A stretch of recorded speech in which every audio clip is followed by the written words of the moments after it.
Hello student, स्वागत है आप सभी का आपके अपने चैनल गॉड क्लासेस पर। गॉड क्लासेस यानी मैथ्स भी एंड मस्ती भी। तो मैथ्स भी करेंगे, मस्ती भी करेंगे, तो इसी बात पे ठोको एक लाइक। तो अब आज की जो वीडियो है हम स्टार्ट करते हैं। आज की जो वीडियो है उसके अंदर इंपॉर्टेंट क्वेश्चंस हम करने वाले हैं फाइनेंशियल मैथमेटिक्स के। अब ये फाइनेंशियल मैथमेटिक्स के जो क्वेश्चंस हैं इसके लिए आपको सबसे इंपॉर्टेंट है कि इनके फार्मूलेस को आप याद कर लें। स्टेटमेंट को तो आप समझ लेंगे, दो चार क्वेश्चन आप ढंग से पढ़ेंगे ना, उससे आप समझ लेंगे कि आपको करना क्या है। लेकिन आपको अगर फार्मूले इसके याद नहीं होंगे तो फिर आप उनको फार्मूलों को लगाओगे कैसे, वैल्यूज़ को आपको पुट कहाँ पर करोगे। तो इन सब के लिए आपको वन शॉट इसका देख लेना है ताकि आपके पास सारे फार्मूलेज आपके पास लर्न हो। या फिर आप ये कर सकते हैं कि जो गॉड क्लासेस की जो ऐप है उसके ऊपर अप्लाइड मैथमेटिक्स की सारी फार्मूला शीट मैंने अपलोड कर रखी है, वहाँ से आप उसको डाउनलोड कर लो, सारे फार्मूलाज याद कर लो। उसके बाद फिर क्वेश्चन आप खुद से करके देखो, वीडियो को पॉज करो, क्वेश्चन आप खुद ट्राई करो, फिर मेरे आंसर के साथ मैच करो। तो इस तरीके से आप तैयारी करोगे तो आपकी वीडियो के साथ साथ ही आपकी फाइनेंशियल मैथमेटिक्स की कंप्लीट प्रिपरेशन भी हो जाएगी। तो हम स्टार्ट करते हैं। सबसे जो पहला क्वेश्चन है उसमें आपसे पूछता है कि what is the face value of a sinking fund. अब ये क्वेश्चन आपने देखा होगा, जाना पहचाना आपको लग रहा होगा, ठीक है। अब यहाँ पर ये कह रहा है कि इसकी फेस वैल्यू बतानी है आपको सिंकिंग फंड की। तो सिंकिंग फंड की फेस वैल्यू आप बताएंगे और आपसे पूछ रहा है कि that yielded dividend of ₹1800 at 10% semi annually. अब यहाँ पर हमें क्या करना पड़ेगा। अब यहाँ पर आप थोड़ा सा परेशान हो जाते हो कि सर ये सिंकिंग फंड का क्वेश्चन तो दे रहा है, तो सिंकिंग फंड का फार्मूला हम लगाएं क्या। तो सिंकिंग फंड का जो फार्मूला है उसमें ए चाहिए हमें, आर चाहिए हमें, ठीक है, और आर हमें निकालना होता है, आई चाहिए। लेकिन अब ये जो फॉर्मेट आपको दिया हुआ है इसमें ऐसा कुछ नहीं है कि हम सिंकिंग फंड का फार्मूला लगा सकें। अब ये क्वेश्चन जो सीबीएसई की इस बार का जो सैम्पल पेपर है उसमें आपको दिया हुआ है, तो क्वेश्चन की आप लैंग्वेज को समझो, उसकी फीलिंग्स को समझो, क्वेश्चन की वो आपसे क्या निकलवाना चाह रहा है। क्वेश्चन ये कह रहा है कि जो सिंकिंग फंड आप बना रहे हो उसकी फेस वैल्यू क्या है, मतलब उसकी वैल्यू क्या है, वो सिंकिंग फंड कितने का होना चाहिए अगर उस पर आपको डिविडेंड मिलता है 1800 का एट 10% सेमी एनुअली। तो ये सीधा सीधा क्वेश्चन आपको दे रखा है रेट ऑफ रिटर्न का, यानी ये सिंकिंग फंड नहीं है, ये रेट ऑफ रिटर्न है। यहां पर हो सकता था कि what is the face value of a bond बोल देता वो, what is the face value of the investment बोल देता वो, मतलब सबका सेम है कि आपको उस पर ना इतना फ़ायदा मिल रहा है, 1800 का फ़ायदा मिल रहा है। अगर हम इस रेट से बात करें तो वो आपने जो सिंकिंग फंड है, जो आपने बॉन्ड खरीदा है, जो आपने कोई इन्वेस्टमेंट स्कीम लगाई है, वो कितने की है, बस ये आपसे पूछ रहा है। तो अगर हम इसमें करेंगे यहाँ पर, तो आपको मान लेना है कि जो सिंकिंग फंड है वो X रुपीज़ का सिंकिंग फंड है और उस पर आपको 10% सेमी एनुअली मिल रहा है। तो सेमी एनुअली का मतलब है कि यहाँ पर हाफ कर देंगे आप रेट का, 5% मिल रहा है, 5% ये हो गया, इक्वल्स टू कितना डिविडेंड बना, 1800 का आपका डिविडेंड बना। तो यहाँ से आपने इसको कैंसिल करा, इसको इससे मल्टीप्लाई कर दो, तो 36,000 का ये आपके पास एक सिंकिंग फंड है जिसकी फेस वैल्यू 36,000 है। तो यानी ऑप्शन बनेगा इसमें आपका डी। नेक्स्ट क्वेश्चन में कहता है कि vehicle costing ₹1,25,000 has a scrap value of ₹25,000। If the annual depreciation charge is this then the useful life of the vehicle. तो डेप्रिसिएशन का क्वेश्चन है, सिंपल। जो डेप्रिसिएशन का क्वेश्चन है ज़्यादातर चांसेस होंगे कि आपको एक नंबर में मिलेगा। तो फार्मूला क्या होता है डेप्रिसिएशन का, D = C - S/N। अब डेप्रिसिएशन आपको क्या दे रखा है, व्हीकल की जो कॉस्ट है वो देखिए आपको 1,25,000। तो यहाँ C की जगह आप रखेंगे 1,25,000 माइनस स्क्रैप वैल्यू कितनी है, 25,000 स्क्रैप वैल्यू है, और एनुअल डेप्रिसिएशन आपको दे रखा है 12,500 का। कितने टाइम होगा ये निकालना है आपको, यूजफुल लाइफ निकालनी है। तो यहाँ पर 12,500 हो गया आपके पास। इधर 1,25,000 में से 25,000 माइनस करोगे तो बचेगा 1 लाख डिवाइडेड बाय n। तो n की वैल्यू निकालनी है, आप इधर आ जाओ और 12500 को इधर ले आओ, तो 2 0 ये कैंसिल होगी। 125 से ये करेंगे 25 से इसको काट दो, 25 चौक 100, 5 8 40। तो n की वैल्यू बनेगी आपके पास 8, यानी इसमें ऑप्शन बनेगा आपका B। उसके बाद जो नेक्स्ट क्वेश्चन है, क्वेश्चन नंबर 3 CAGR का क्वेश्चन है। यहाँ पर ये कह रहा है कि जो 10,000 रुपीज़ है वो 60,000 हो जाते हैं और टाइम पीरियड आपको दिया हुआ है सिर्फ 4 साल का। तो आपको CAGR इसका निकालना है। तो CAGR की जो फार्मूला होता है उसके लिए आपको सिर्फ एक फ्यूचर वैल्यू चाहिए, एक प्रेजेंट वैल्यू चाहिए, रेज टू पावर कर देंगे 1/n - 1। अब जो 100 है इसको आप स्टार्टिंग में भी लगा सकते हो, या फिर आप ये काम करो, इसको पूरा सॉल्व करोगे, सॉल्व करके लास्ट में परसेंटेज में कन्वर्ट करने के लिए 100 लगाते हैं। 100 हमारा लगाने का मतलब ये होता है कि हम आंसर परसेंटेज में दे दें। अगर अभी आप स्टार्टिंग में नहीं लगा रहे हो तो ऐसा नहीं कि आप गलत कर रहे हो, आप ठीक कर रहे हो, बाद में जाके 100 हम लगा देंगे। अब यहाँ पर क्योंकि MCQ आप कर रहे हो तो 100 यहाँ देखो सभी के अंदर आ रहा है, इसमें 100 डिवाइड में आ रहा है, इसमें 100 डिवाइड में आ रहा है, तो ये तो ऑप्शन आपके बनेंगे ही नहीं। ऑप्शन हमारे पास या तो ये होगा या फिर ये होगा। अब फार्मूले में यहाँ पर फ्यूचर वैल्यू आपको मिल गई। फ्यूचर वैल्यू आपको दे रखी है 60,000 divided by 10,000 raise to power 1/4 माइनस 1। यहाँ से ये कैंसिल, तो ये आ गया 6 की पावर 1/4। तो ये पावर 1/4 है, उसको जब रूट के अंदर लिखा जाता है, क्योंकि यहाँ पर आपको रूट के अंदर लिखा हुआ है, इसको जब रूट के अंदर लिखा जाता है तो ऐसे लिखते हैं 4th रूट ऑफ, क्या वैल्यू बची अंदर 6 माइनस 1। अब इसको परसेंटेज में करने के लिए 100 से मल्टीप्लाई किया हुआ है, तो इसमें ऑप्शन बनेगा आपका C। उसके बाद नेक्स्ट क्वेश्चन है, उसमें कहता है the present value of A sequence of payment of ₹800। आपको जो पेमेंट करनी है ना, sequence of payment, sequence of payment का मतलब ये आपको R की वैल्यू दी हुई है। बहुत बार आप क्या करते हैं, इसमें थोड़ा सा कंफ्यूज हो जाते हैं कि ये R क्या है सर, P क्या है। P का मतलब होता है टोटल वैल्यू, जो आप परपेचुटी में आप जो इन्वेस्ट कर रहे हो पैसा, कि आपको एक रेगुलर अमाउंट मिलता रहे, जो रेगुलर अमाउंट होता है वो R होता है। तो जहाँ पर ये कह रहा है कि सीक्वेंस ऑफ पेमेंट मतलब ये R है, R आपको दे रखा है 800 made at the end of. उसके बाद देखो कि परपेचुटी किस टाइप की है, एट द एंड हो रही है, मतलब फर्स्ट टाइप की परपेचुटी है। फॉर एवरी 6 मंथ, हर महीने 6 महीने के बाद हमें मिलती है। Continuing for ever if money is worth 4% पर एनम कंपाउंडेड सेमी एनुअली। तो आई जो आपको लेना है यहाँ पर 4% ना लेकर, क्योंकि सेमी एनुअली हो रहा है तो आपको 2 से डिवाइड कर देना है, तो 2% लेना है। अब हमें यहाँ पर प्रेजेंट वैल्यू निकालनी है, क्योंकि ये पूछ रहा था द प्रेजेंट वैल्यू। तो P आपको निकालना है, फर्स्ट टाइप की परपेचुटी है तो फार्मूला हो जाएगा R/I। P की जगह आप P तो आपको निकालना है, R की जगह रखो 800, I आ गया आपके पास 2%, परसेंटेज का 100 सीधा ऊपर रख दो, तो ये कैंसिल, आंसर आ जाएगा आपका 40,000। तो यहाँ ऑप्शन बनेगा हमारा C 40,000।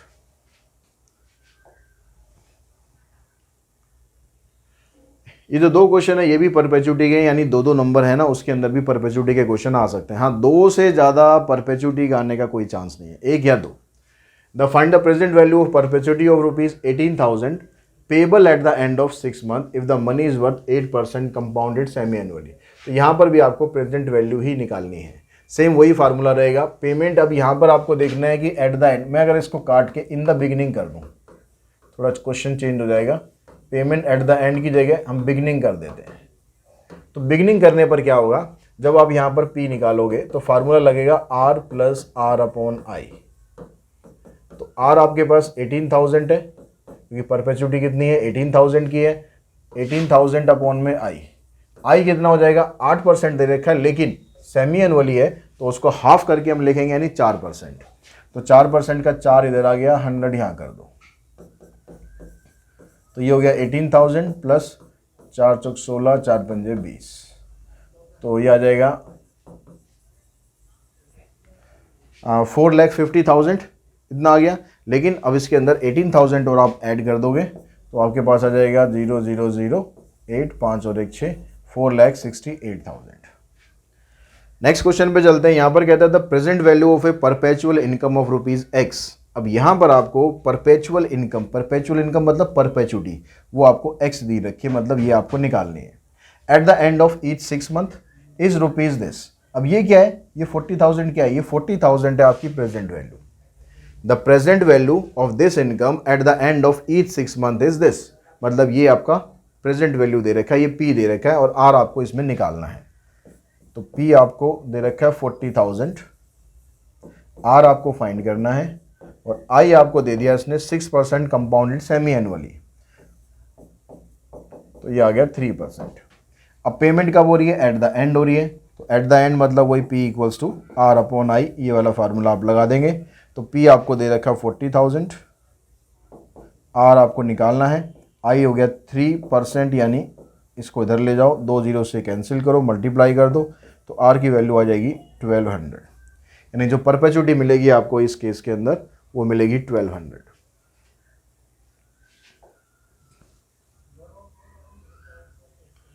उसके बाद आते हैं क्वेश्चन नंबर 7 पे। अब ये क्वेश्चन है आपके पास सिंकिंग फंड का। तो सिंकिंग फंड वाले क्वेश्चन में आपको, अब ये प्रॉपर सिंकिंग फंड का क्वेश्चन है, क्योंकि इसके अंदर कहता है कि company establish a sinking fund to provide for the payment of rupees this, इतना कंपनी को अपना कर्जा उतारना है, maturing in 4 years, contribution to the fund are to be made at the end of each year, यानी हर साल के एंड में आपको पेमेंट करनी है वहाँ पर। तो find the amount of each annual deposit if interest is 18% per annum. तो कंपनी को अपना कर्जा यहाँ पर कितना उतारना है, टोटल कर्जा उतारना है उसे 1 लाख का। तो ए की वैल्यू बन गई आपके पास 1 लाख, और टाइम आपको दिया हुआ है 4 साल का। तो यहाँ पर पेमेंट हर साल के एंड में हो रही है, तो एन 4 की जगह 4 ही रहेगा, और जो इंटरेस्ट है वो मिल रहा है आपको 18% का, 18% यानी 0.18। अब आपको find the amount of each annual deposit, यानी हर साल आप जो डिपॉजिट कर रहे हो इसकी वैल्यू आपको फाइंड करनी है, आर की वैल्यू क्या होगी। अब ये निकालने के लिए आपको क्या करना पड़ेगा, सिंकिंग फंड का फार्मूला लगाओ, ए इक्वल्स टू में R 1 plus i raise to power n minus 1 divided by i, ये फार्मूला होता है।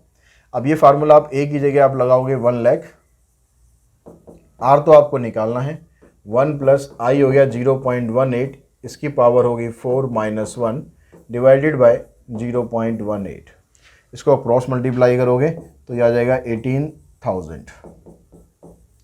इन दोनों को ऐड करेंगे तो 1.18 की पावर 4 माइनस 1 आ जाएगा, इसकी वैल्यू 1.18 की पावर 4 की वैल्यू है 1.9388 माइनस 1।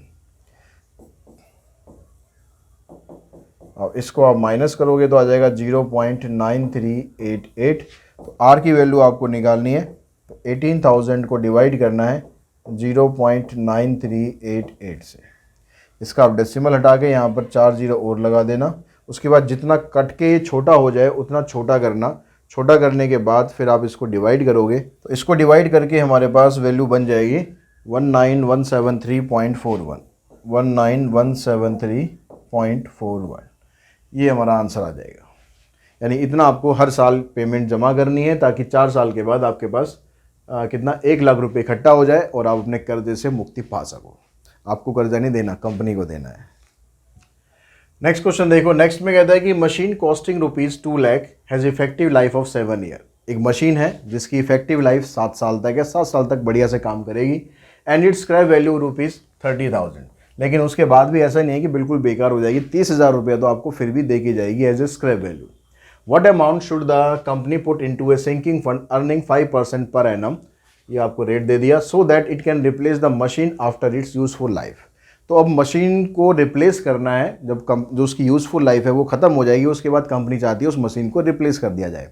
तो उसके लिए कंपनी को कितना सिंकिंग फंड इकट्ठा करना चाहिए। Assume that a new machine will cost ₹3 lakh after 7 year. लेकिन आपको ये दिया हुआ है कि जो 7 साल के बाद जब आप मशीन खरीदने जाओगे ना, तो वो 3 लाख रुपए की होगी, 2 लाख की नहीं होगी। अभी 2 लाख की है, लेकिन 7 साल बाद हम खरीदने जाएंगे तो 3 लाख की होगी। तो हमारे पास जो अमाउंट होगा सिंकिंग फंड के लिए वो कितना बनेगा।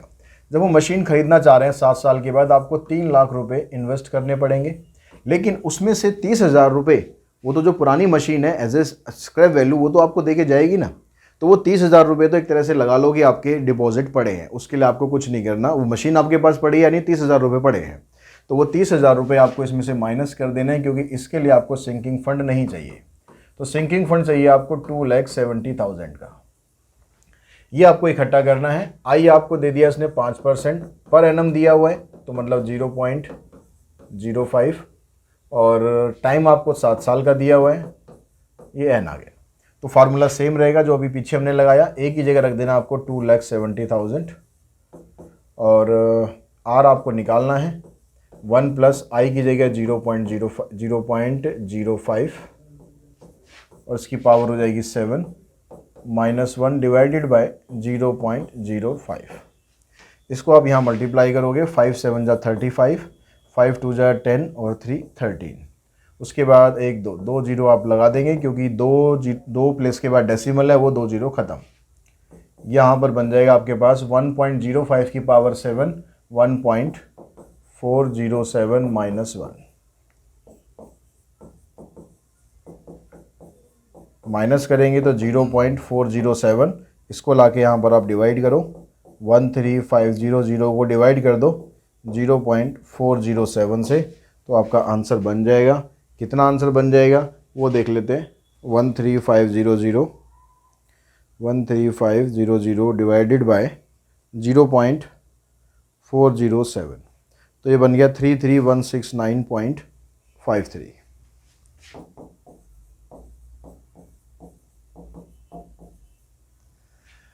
ठीक है, इस तरह से क्वेश्चन कर सकते हो। अब ये क्वेश्चन 3 या 4 नंबर में अगर आ जाता है और 3-4 नंबर में आपसे डिमांड करता है कि आप इसको डिवाइड करो, तो उसमें आप इतना परेशान मत हो। 3-4 बाकी क्वेश्चन में इसमें है क्या, कुछ भी तो नहीं है ना। आपको फार्मूला याद हो तो आपको बाकी सब चीज़ तो आपको पुट करके बस सिंप्लीफाई करना है। लास्ट में जाके जो टाइम टेकिंग होगा वो ये होगा। अगर ये 3 नंबर का भी क्वेश्चन आता है तो मैं कहता हूँ वर्थ इट है। इसमें आप अगर इसको डिवाइड करके प्रॉपर आंसर निकालते हो तो वर्थ इट है। कोई उसमें ऐसा नहीं है कि बहुत ज़्यादा टाइम आपको लगने वाला है। इतने भी आप लोग बेकार नहीं हो, इतने भी आपको टेबल नहीं है, ऐसा मतलब इतना भी गए गुजरे नहीं हो कि आप इसको डिवाइड ना कर पाओ। और 3 नंबर के लिए इसको आप डिवाइड करना पड़े, 3 के लिए या 4 के लिए, तो उसमें कोई बुराई नहीं है, तो उसके लिए आप परेशान मत हो। लेकिन फिर भी आप कैलकुलेशन जो ट्रिक वाली प्लेलिस्ट है वहाँ पर जाके आप देख सकते हो। अगर आपको वहाँ से हेल्प मिलती है अप्रोक्सीमेट आंसर निकालने के लिए तो आप उससे भी कर सकते हो। उसके बाद नेक्स्ट क्वेश्चन में कहता है कि mister X took a loan of ₹2 lakh with 10% annual interest rate for the 5 year, calculate EMI under flat rate system। अब यहाँ पर जो फ्लैट रेट सिस्टम है उसके अंदर सबसे पहला आप काम क्या करो, इंटरेस्ट निकाल लो। अब करने का तरीका हर बुक में अलग अलग है, तो ऐसा नहीं है कि आप किसी दूसरी बुक से आप कर रहे हो तो उसमें अलग मेथड दिया तो वो गलत है, या जो हम कर रहे हैं वो गलत है, ऐसा कुछ नहीं है। ठीक है, इंटरेस्ट जब आप निकालते हो तो मैं आपको बिल्कुल सिंपल तरीके से बता रहा हूँ। इंटरेस्ट जब आप निकालते हो तो हमेशा जो सिंपल इंटरेस्ट का फार्मूला है वो आपको लगाना है जब भी आप फ्लैट रेट करोगे। तो सिंपल इंटरेस्ट के फार्मूले में क्या होता है, P होता है, R होता है, T होता है और डिवाइडेड बाय 100 होता है। तो आपने लोन कितने का लिया है, आपने लिया लोन 2 लाख का, तो यहाँ पर आप 2 लाख रखो। कितना इंटरेस्ट मिल रहा है उस पर, 10% का इंटरेस्ट मिल नहीं रहा, चलो आप दे रहे हो, और 5 साल तक है तो यहाँ 5 का 5 ही रखो, क्योंकि ये आप ये ईयरली इंटरेस्ट निकाल रहे हो कि आपको टोटल इंटरेस्ट कितना देना पड़ेगा 1 साल में। डिवाइडेड बाय 100 करो तो आ जाएगा 5 2 जा 10, उसके बाद 1 2 3 4, 1 लाख रुपए आप इंटरेस्ट दोगे। यानी टोटल मिलाकर जब आप EMI निकालोगे तो EMI के लिए कितना आ जाएगा आपके पास, आपने जो लोन लिया वो तो लिया 2 लाख का, प्रिंसिपल अमाउंट आपने इतना लिया, और उसके अंदर जो आप इंटरेस्ट दोगे वो भी तो ऐड करोगे ना, और आपने जितनी EMI बनवानी है उससे डिवाइड कर दोगे। तो जब आप यहाँ पर प्रिंसिपल रखोगे 2 लाख और 1 लाख रुपए आपने दे दिया इंटरेस्ट। अब प्रॉब्लम यहाँ पर आती है, यहाँ पर अक्सर हम गलती कर देते हैं। n की जगह आपको यहाँ पर कितने 5 साल हैं, 5 साल नहीं रखने हैं, n को आपको 12 से मल्टीप्लाई करके रखना है, क्योंकि ये क्या है, EMI है, आप मंथली इंस्टॉलमेंट दे रहे हो। अब हाँ, साल भर की इंस्टॉलमेंट अगर पूछ रहा है कि what is the annual instalment, तो आप 5 रखो। लेकिन EMI वाले क्वेश्चन में मंथली इंस्टॉलमेंट ही पूछेगा, तो आपको 12 से उसको मल्टीप्लाई कर देना है। टोटल इंस्टॉलमेंट आपकी बनेंगी 60। इन दोनों को मल्टीप्लाई कर दोगे, प्लस कर दोगे, 3 लाख डिवाइडेड बाय 60, यहाँ से इसको काटोगे 5, यानी आपको हर मंथ 5,000 रुपये की इंस्टॉलमेंट देनी पड़ेगी, ताकि आपका ये जो लोन है ये पूरी तरह ख़त्म हो जाए और आप बिल्कुल कर्जे मुक्त हो जाओ।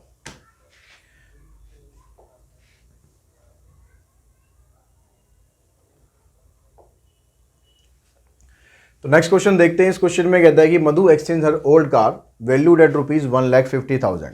मधु को अपनी जो पुरानी कार है वो एक्सचेंज करनी है, उसकी एक्सचेंज वैल्यू मिल रही है 1,50,000 with a new one price at ₹6,50,000, और जो नई कार है उसकी कॉस्ट पड़ती है 6,50,000। She paid ₹X as a down payment. अब जो पैसा बचता है, तो पैसा पहले कितना बचा वो निकाल लो। तो value of car after exchange, तो जो हमने एक्सचेंज करा तो कार की वैल्यू हो गई, जो 6,50,000 की कार थी उसमें से 1,50,000 आपने कर दिए माइनस, तो 5 लाख वैल्यू रहेगी कार की। यानी जब उसे नई कार अब खरीदनी है, पुरानी वाली देने के बाद उसको 5 लाख की कार पड़ती है। अब she paid ₹X as down payment, तो उसने क्या किया, कुछ पैसा स्टार्टिंग में दे दिया, and the balance in 20 monthly equal instalment, और बाकी का पैसा 20 मंथली इंस्टॉलमेंट में उसने बनवा लिया।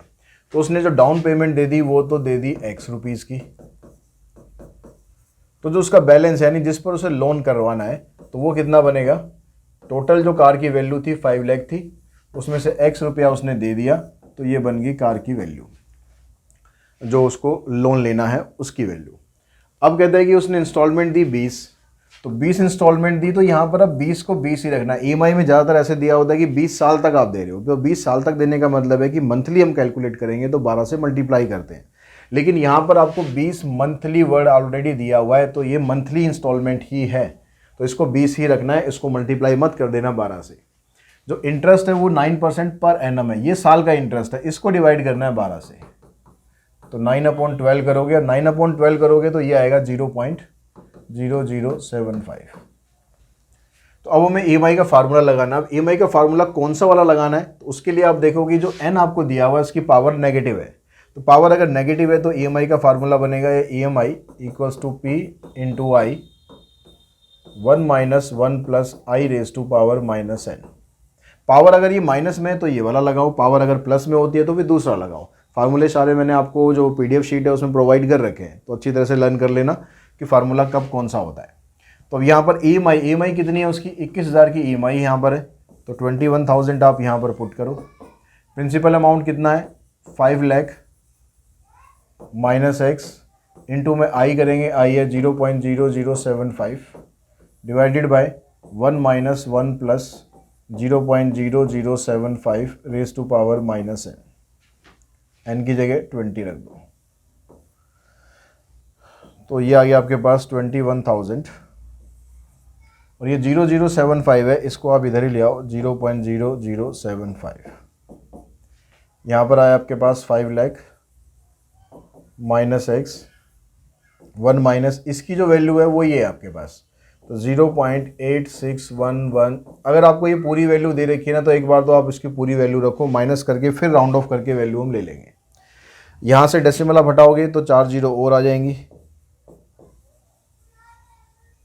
3 तो पहले से ही है, और 1 2 3 4 नीचे रह जाएगा 75।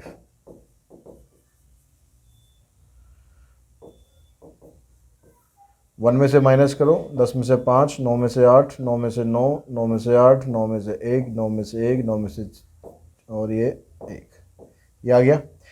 तो इसको हम मल्टीप्लाई कर लेते हैं इससे। इसको हम जब मल्टीप्लाई करेंगे तो आप यहाँ पर क्या करो, वैल्यू को आप राउंड ऑफ कर लो, तो यहाँ पर आप लिखो 2 1 1 2 3 4 5 6 7 इनटू में 0.1388 divided by 75 is equals to 5 lakh minus x.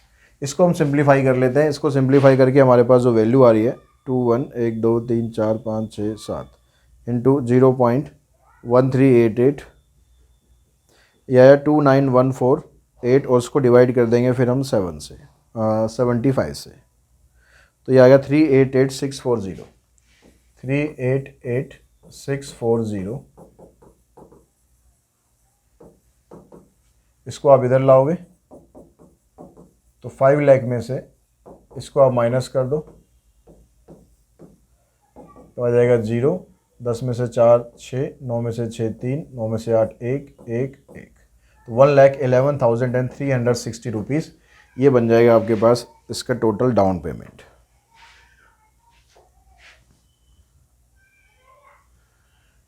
Next question में कहता है कि couple wishes to purchase a house for ₹10 lakh with a down payment of ₹2 lakh. Down payment उसने 2 लाख दे दी, 10 लाख का हाउस था, तो जो लोन अमाउंट है वो कितना बनेगा, 10 लाख में से 2 लाख आप कर दो माइनस, 8 लाख बच गया। If they amortize the balance at 9% per annum compounded monthly for 25 years, तो n की वैल्यू होगी यहाँ पर 25। यहाँ पर आपको इसको मल्टीप्लाई करना है क्योंकि 25 ईयर्स दिया हुआ है, तो यहाँ 12 से मल्टीप्लाई करो, 12 पंजे 60, 12 दूनी 24 और 6 30, 300 हो गया। तो what is there monthly payment and what is the total interest. तो इंटरेस्ट आपको दे रखा है 9%, तो 0.9% को वही 12 से आप डिवाइड कर दोगे तो 0.0075। अब यहाँ पर जो ये वैल्यू आप देख रहे हो, ये वैल्यू ना तो पावर पॉजिटिव में दे रखी है ना पावर नेगेटिव में दे रखी है, तो इसमें जो ईएमआई का फार्मूला होता है, इसमें ईएमआई का फार्मूला क्या होता है, EMI equals to P upon में A n/i। ठीक है, अगर वैल्यूज ऐसे दे रखी है तो फार्मूला आप ऐसे पुट करना, और p की जगह आपने फार्मूला लगाया कि p की जगह वैल्यू रखी 8 लाख और डिवाइडेड बाय an/i, मतलब ये रखना है आपको, जिसकी वैल्यू है 119.1616। अब बस आपको इसको डिवाइड करना है ना, इसको डिवाइड करके आपके पास बन रहा है 6713.57। तो ये आपकी EMI बन जाएगी कितने साल तक? 25 साल तक।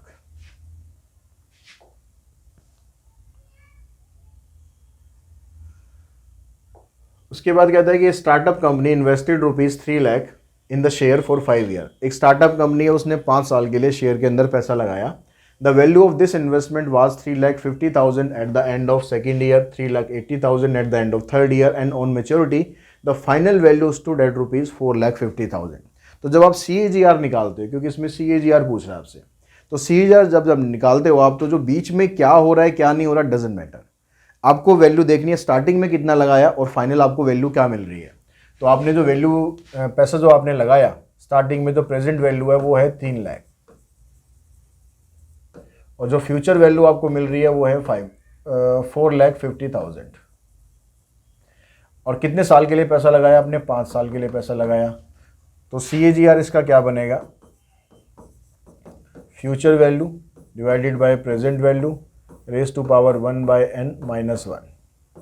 तो फ्यूचर वैल्यू आपके पास 4,50,000 है, ये 3 लाख है, इसकी पावर आप करेंगे 1/5 - 1। 15 दूनी 30, 15 तिया 45, यानी 1.5 आपके पास ये बनेगा, और इसकी वैल्यू आपको दे रखी है 1.084। माइनस करेंगे तो 0.084 हो जाएगा। अब परसेंटेज में निकालने के लिए इसको आप 100 से मल्टीप्लाई करोगे तो ये आ जाएगा 0.084 इंटू 100। ये जो आंसर आएगा परसेंटेज में आएगा, यानी 8.4%। तो आंसर आपको हमेशा परसेंटेज में देना। अब ये 100 आप पूरी लाइनों में लिखते हुए चलो, या बेटर है कि आप इसको लास्ट में लिख दो, थोड़ा सा आपका टाइम सेव ही होगा। 13 में कहता है कि mister X took a loan of ₹2,000 for 6 months, lender deduct ₹200 as interest while lending. अब मिस्टर एक्स ने 6 महीने के लिए 2,000 रुपये उधार लेने चाहे।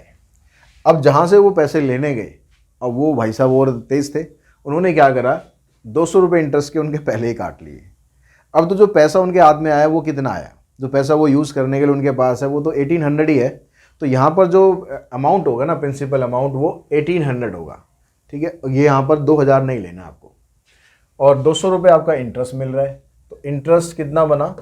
इंटरेस्ट 200 रुपये लगा, किस पर? 1,800 पर। यहाँ ध्यान रखना, यहाँ 2,000 नहीं लेना है, वो इंटरेस्ट काटने के बाद जो अमाउंट आपके हाथ में आया वो लेना है। और यहाँ से कैंसिल हो जाएगा, ये आ जाएगा 1/9। ये इंटरेस्ट बना किसके लिए? फॉर 6 मंथ्स के लिए। अब इसको अगर आप ईयर के लिए करना चाहते हो, पर एनम करना चाहते हो, तो 2 से मल्टीप्लाई कर दो। 1/9 इंटू में 2, ये हो जाएगा पर एनम 2/9। और अगर इसको ये भी रेशो में है, इसको अगर आप परसेंटेज में करना चाहते हो तो इंटू में 100 कर दो, तो हो जाएगा 200/9%। यानी ये आपके पास इंटरेस्ट बनता है पूरे साल का। अब कह रहा है कि find the effective rate of interest charge by the lender. जो इफेक्टिव रेट ऑफ इंटरेस्ट होता है, इसका फार्मूला हमारे पास क्या बनता है? इफेक्टिव रेट ऑफ इंटरेस्ट का फार्मूला हो गया 1 + R/100 P raise to power P - 1। अब यहाँ पर R कितना है आपके पास? ये 200/9 है, इंटू में ये वाला 100 हो गया। P मतलब कंपाउंडिंग कितनी बार हो रही है, तो यहाँ कंपाउंडिंग 6 महीने के हिसाब से था ना, तो इंटरेस्ट तो आपने पूरे साल का बना लिया है, तो कंपाउंडिंग मतलब 2 बार हो रही है। तो यहाँ पर आप 2 लेंगे और रेज़ टू पावर 2 - 1। तो यहाँ से ये कैंसिल हो जाएगा, यहाँ से ये कैंसिल हो जाएगा। तो देखो आपके पास यहाँ पर जो 1/9 बच रहा है, तो ये 1/9 ही आपके पास था 6 मंथ्स के लिए। तो आप डायरेक्टली इसको भी लिख सकते थे, ठीक है। लेकिन मैंने आपको समझाया कि ये आया कैसे, क्योंकि बुक्स के अंदर आप देखोगे डायरेक्टली 1/9 ही यहाँ पर होता है, तो आप कंफ्यूज रहते हो 1/9 आया कैसे। तो मैंने पूरा प्रोसेस आपको समझा दिया है। आप डायरेक्टली भी लिख सकते हो, आप ऐसे लिखना चाहो ऐसे लिख सकते हो -1। तो 9 + 1 10 आ गया, 10 का स्क्वायर करोगे 100, 9 का करेंगे 81 - 1। अब 100 - 81 करोगे तो इतना आ जाएगा 19 अपॉन में 81। अब इसको इन टर्म ऑफ परसेंटेज आप करोगे तो 1900 को आपको डिवाइड कर देना है 81 से। तो 1900 को हमने 81 से डिवाइड करना है, ये बनेगा 23.46। इतना इसका इंटरेस्ट बन जाएगा। नेक्स्ट क्वेश्चन है, इसमें कहता है कि find the effective rate of interest equivalent to a nominal rate of 6%। तो नॉमिनल रेट ऑफ इंटरेस्ट आपको दे रखा है 6%। तो पहले पार्ट में कह रहा है कि सेमी एनुअली। तो जो इफेक्टिव रेट ऑफ इंटरेस्ट का फार्मूला आप लगाओगे उसमें आ जाएगा 1 + R/100। आर दे रखा है आपको 6 अपॉन में 100। अब यहाँ पर क्योंकि सेमी एनुअली है तो यहाँ पर कर देना है 2, पावर भी आ जाएगी 2, तो ये 0.03 आएगा। तो ये बनेगा 1.03 का स्क्वायर -1। इसका स्क्वायर करने पर हमारे पास वैल्यू आ रही है 1.0609।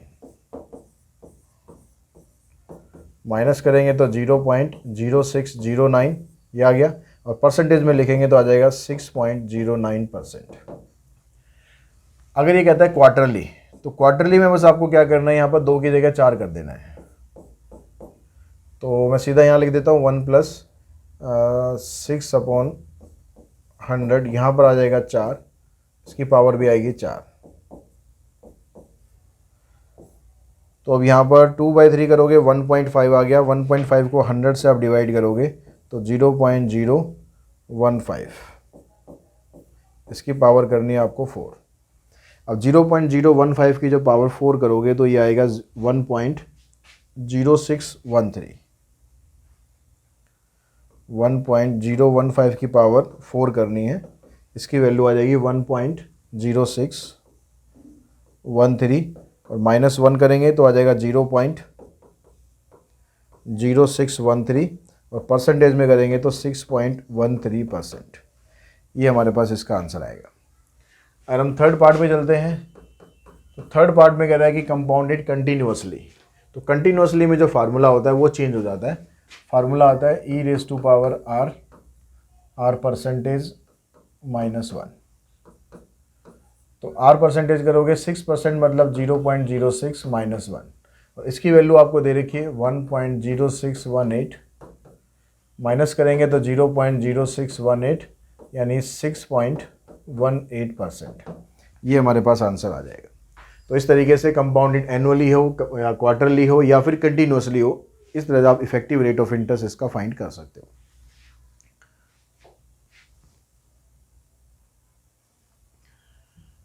नेक्स्ट क्वेश्चन में कहता है कि suppose a person invested ₹15,000 in a mutual fund and the value of investment at the time of redemption was 25,000। कि फ्यूचर जो वैल्यू है वो आपको दे रखी है 25,000। इतनी वैल्यू म्यूचुअल फंड में इन्वेस्ट की गई। If CAGR for this investment is 8.88%, calculate the number of years for which he has invested the amount. तो CAGR का जो फार्मूला है अगर आप वो लगाते हैं तो ये होता है future value divided by present value raise to power 1/n - 1। अब CAGR आपको दे दिया 8.88%, फ्यूचर वैल्यू है 25,000, ये है 15,000, रेज़ टू पावर ये हमें निकालनी है। इसका परसेंटेज आप हटाओगे तो ये बन जाएगा 0.088। इस -1 को इधर ले आओ, यहाँ जाएगा 5/3। इसको ऐड करेंगे आ जाएगा, और इसको डिवाइड करोगे आप तो आ जाएगा 3 × 1 = 3, 1.666। अब अगर ये वाली टर्म अगर पावर में आ रही है, हमें वैल्यू इसी की निकालनी है, तो इसके लिए आपको लॉग यूज़ करना पड़ेगा। दोनों साइड आप लॉग लो तो ये बन जाएगा लॉग 1.0888, यहाँ पर लेते हैं लॉग 1.666। अब लॉग तो यहाँ पर इसकी वैल्यू पुट कर देते हैं। इसकी वैल्यू आ गई 0.0369। यहाँ से 1/n नीचे आएगा, इधर आ जाएगा लॉग 1.666। इसको तो आप ऐसे ही रखो, n को इधर ले आओ, n इंटू 0.0369 और इसकी वैल्यू रखेंगे, ये आ जाएगी 0.2216। इसको इसके नीचे लाओ, n की वैल्यू निकालते हैं, 0.2216 को डिवाइड करेंगे 0.0369 से। अब इसको डिवाइड करने पर जो वैल्यू आ रही है 6.005 आ रही है, तो उसको आप राउंड ऑफ करके 6 ईयर से लिख दो।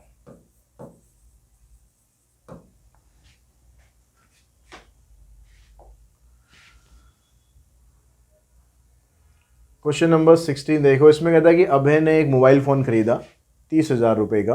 The mobile phone is estimated to have a scrap value of ₹3,000। ये उसकी स्क्रैप वैल्यू होगी after a span of 3 years, और 3 साल तक मोबाइल जो अच्छा खासा चल रहा है।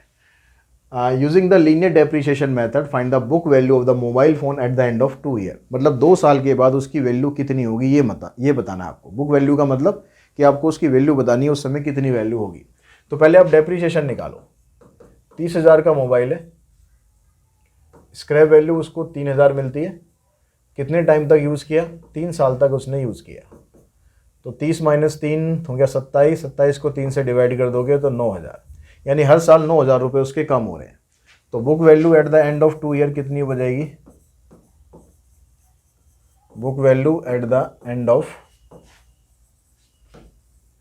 2 ईयर, तो 30,000 तो उसकी ओरिजिनल कॉस्ट थी, और 2 साल तक के लिए आपको कितना डिप्रिसिएशन हो रहा है? 9,000 का डिप्रिसिएशन हो रहा है। तो 30,000 में से आपको 18,000 माइनस कर देना है, तो 12,000 रुपये उसकी कॉस्ट बनेगी 2 साल के बाद। A machine costing ₹30,000 is expected to have a useful life of 4 year. एक मशीन है जिसकी कॉस्ट आपको ये दे रखी है 30,000, यूजफुल लाइफ है 4 साल, स्क्रैप वैल्यू है 4,000। Find the annual depreciation charge using the straight line method. तो straight line method, linear method एक ही बात है। Prepare the depreciation schedule. तो अब यहाँ पर देखो, जो डेप्रिसिएशन निकालो पहले, 30,000 कॉस्ट हो गई उसकी, उसमें से आपने स्क्रैप वैल्यू माइनस करनी है, कितने? 4 साल तक। तो 30 में से 4 आप माइनस करोगे, 26,000 हो गए। 4 से आप इसको डिवाइड करो, 4 × 6 = 24, 4 × 5 = 20, यानी हर बार उसके 6500 रुपये कम होंगे। डेप्रिसिएशन जो होगा वो इतना होगा। अब डेप्रिसिएशन शेड्यूल जब आप बनाओगे तो आप सबसे पहले तो आप यहाँ पर लिखो कि ईयर लिखो यहाँ पर, तो फिर उसकी बुक वैल्यू लिखो, book value eight the and. Book value पहले लिखो in the beginning, in the beginning यानी साल के स्टार्टिंग में उसकी वैल्यू कितनी थी?